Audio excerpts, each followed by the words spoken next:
Commissioner Ben-Veniste.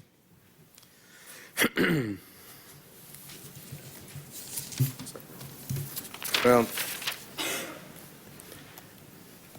I think I'll start by simply observing from my own personal view that this war on terrorism may or may not be the right way to describe our efforts to combat a vicious, murderous gang which did and continues to mean us harm. I don't know whether elevating it to a war, in my own view, gives undue deference to these bloodthirsty individuals and their methods and motivations.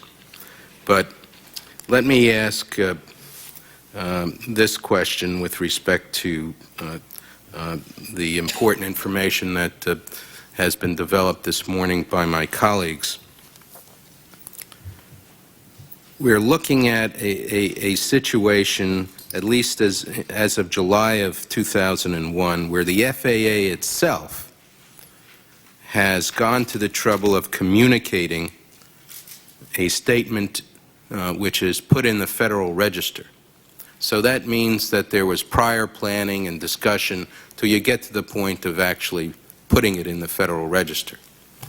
And that says on July 17, 2001, terrorism can occur anytime and anywhere in the United States. Members of foreign terrorist groups, representatives from state sponsors of terrorism, and radical fundamentalist elements from many nations are present in the United States. You recognize that.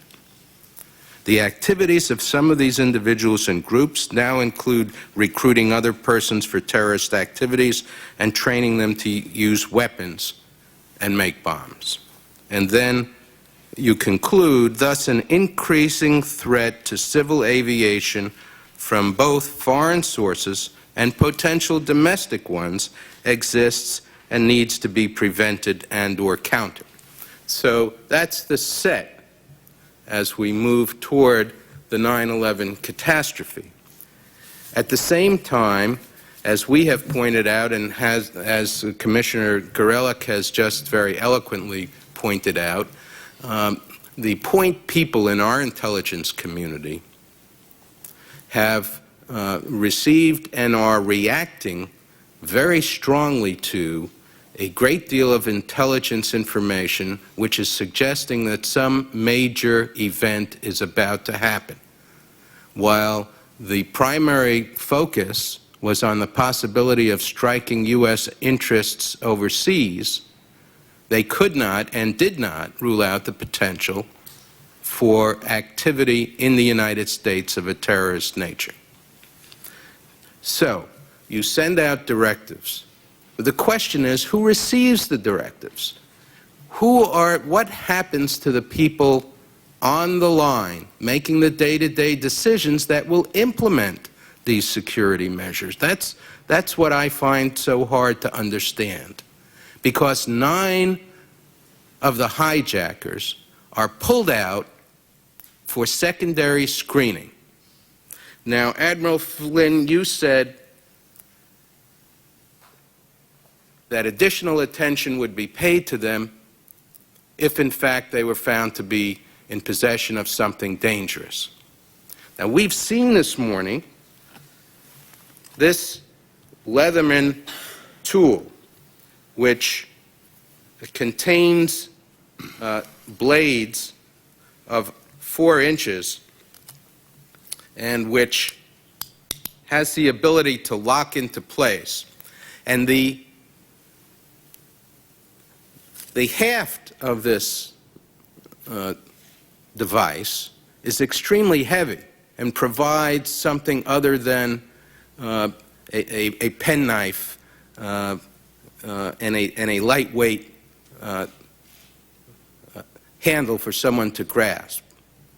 It's extremely sharp. It's just under 4 inches, and the fact that it locks into place is significant in terms of its utility as a weapon. I think you'll concede that. So when we are on such high alert, when there are advisories, when there is a recognition that the potential for a domestic hijacking exists and may be carried out by fundamentalist elements who have been tracked and described and whose motivations have been categorized for years and years, and then an individual in the screening process seeing a young Arab male carrying such a device is not interviewed. What are you doing with this? Where are you going? Who are you? How long have you been here?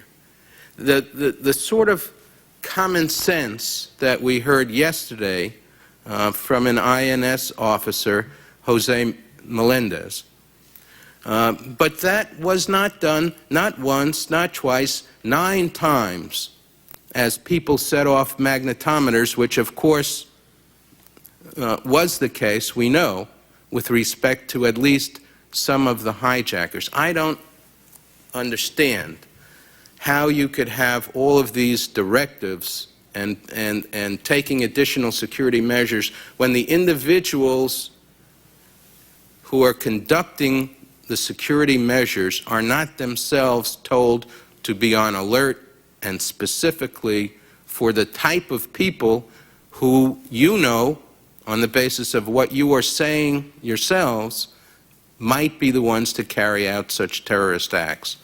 Admiral Flynn?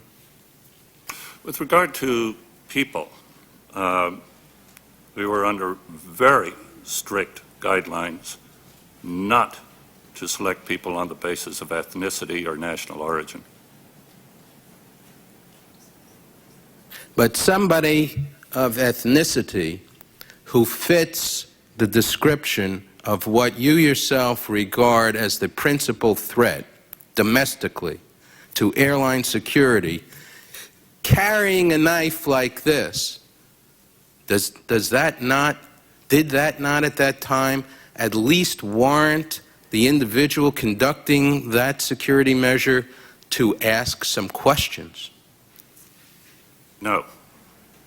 Well, when you say that an individual carrying something dangerous would in fact trigger a response, you would think, for the collection of at least more information, what more could you mean? That if he was carrying a hand grenade or an automatic weapon, certainly such a person would be placed immediately under arrest.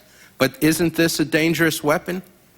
Yes, and there are other things that are dangerous, but the menace that's conveyed by them is less than the innocent reasons for having them in people's possession. But let me stop you there. When you say that the possession of a dangerous article would warrant further scrutiny, if it is a dangerous article that is prohibited, that's end of case. Right. You're under arrest, goodbye, good luck, Right. off the plane. So, Well, not necessarily. By the way, not necessarily. A gun? Well, a gun, yes. An explosive device? Well, to be accurate, guns did not necessarily end in arrest. 2,000 of them per year were taken away. The number of arrests was in the hundreds. So that if a young Arab male on 9/11 was found to be in the possession of a handgun, you might suspect that that gun would be confiscated, but the individual allowed to proceed on his way? Unlikely. I mean, there would be a police interview. The police would respond, and unlikely. But for example, when congressmen carry pistols through screening checkpoints, it may or may not lead to their arrest. Well, to the best of my knowledge, none of these individuals were members of Congress. No. But, Commissioner, I'm trying to understand what seems to me to be a disconnect between your statement that an individual who is found in possession of something dangerous and referred to secondary would be subjected to greater scrutiny. We have no information as to whether these individuals were in fact interviewed, and the information seems to point to the fact that they were not. No, the secondary screening is a secondary search of them and their bags for objects.